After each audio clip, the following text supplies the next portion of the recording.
و بیایید اکنون به تقسیمات گوسفند می‌بینیم. چگونه گوسفند را تقسیم میکنند گوسفند عقیقه را؟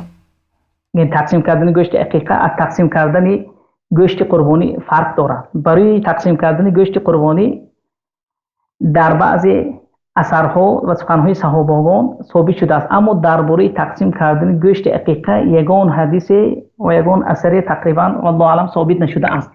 برای همین از همین جهت علما گفتند که چگونه ای که عطا ابن رباح میگوید، یعنی اصنع ما شئت، چه خیلی که انجام میدی با گوشتت انجام بده. لیکن بسیاری علما میگویند که برای که مردمی کم بزاعت کم بغل از این گوشتی و گوسفندی کشته شده استفاده برند و ثوابش در حق پدری کودک رسد، باید که بهتر است که کمی همین گوشت رو به خویش و تبار، به همسایگان، به پیچورگان، کم بغلان، کم بزاعتان تقسیم کنند، صدقه دهد. اما برای بویها باشد صدقه داده نمیشد، لیکن هدیه داده میشود و نیز باقی مانده اش را برای خانه ذخیره میکند و نیز باقی مانده دیگرش را با خویش و تبارش، با اهل خانواده اش خورسندی میکنند، طعام میپزند، میخورند.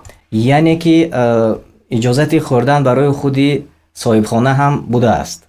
بله این سوالی با الهیده است که بعضی مردم فکر میکنند که پدر یا مادر یا بابا یا خواهر یا خاله عمه خویش و تباری و خویشاوندان همین کودک نوزاد برای اونها درست نیست که از این عقیقه، از این گوشت از گوسفند ذبح شده تناول کنند و بخورند. این خطا است. پیامبر صلی الله علیه و سلم وقتی که در حق حسن و حسین گوسفند کشت، یعنی یگان کس فکر میکند که پیامبر از وی گوشت حلال و پاکیزه نمیخورد. البته پیامبر صلی الله علیه و سلم از وی گوشت استفاده میبرد و میخورد، چون در یگان حدیث ثابت نشده است که پیامبر یا صحابگان از گوشت عقیقه نخورده باشند.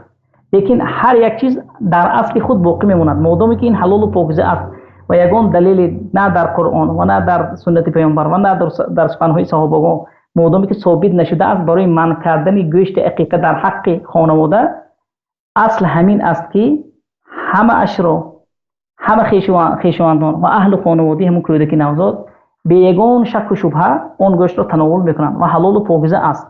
و بعضی انسان ها میگویند که خوردنش مکروه، اما برای همون انسان ها میگوییم که برای مکروه گفتن یگان دلیل وجود ندارد، نه در قرآن و نه در سنت و نه در سخن صحابگان عموما وجود ندارد. از پیش خودشون یا از پیش هوا و هوس خود گفتند که خوردن مکروه است. عموما مکروه نیست، حلال و پاکیزه به ملال به یگان شک و شبهه تناول کنند. الحمدلله و الله پاک است. سبحان الله. دیگر مردم سالهای زیاد، خودی من شاهد آن هستم که بسیار نفران گوشت عقیقه کرده خودشان را نمیخوردند و به دیگران تقسیم میکردند و میگفتند که خوردنش مکروه است. و امروز و این لحظه ما به این مشکلی، یعنی این یک مشکلی است، روشنی انداختیم و الله برای شما جزای خیر دهد، چون با دلیل ها برای ما اثبات کردید.